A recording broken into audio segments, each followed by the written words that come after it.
biļetenis. Vai jums ir līdz pases? Uzzinājušas, ka balsošanas iecirknis pirmo reizi izveidots arī Mančesterā, Zaiga ar draudzenēm speciāli ņēma brīvdienu fabrikā un mēroja stundu garo ceļu. Viņas sagaidīja balsot gribētāja rinda.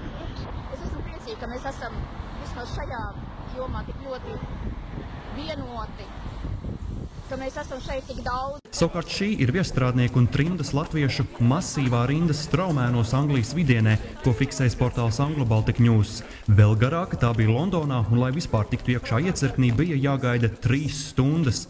Drūzma arī pārējos 9 iecirkņos apvienotajā Karalistē un 2 Īrijā.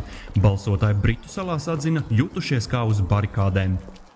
Mēs tuvākajā laikā domājam braukt atpakaļ dzīvot uz Latviju un, protams, gribam, lai Latvijā vienīgā valoda ir latviešu valoda un Audrija augt latviešu valodas vidē.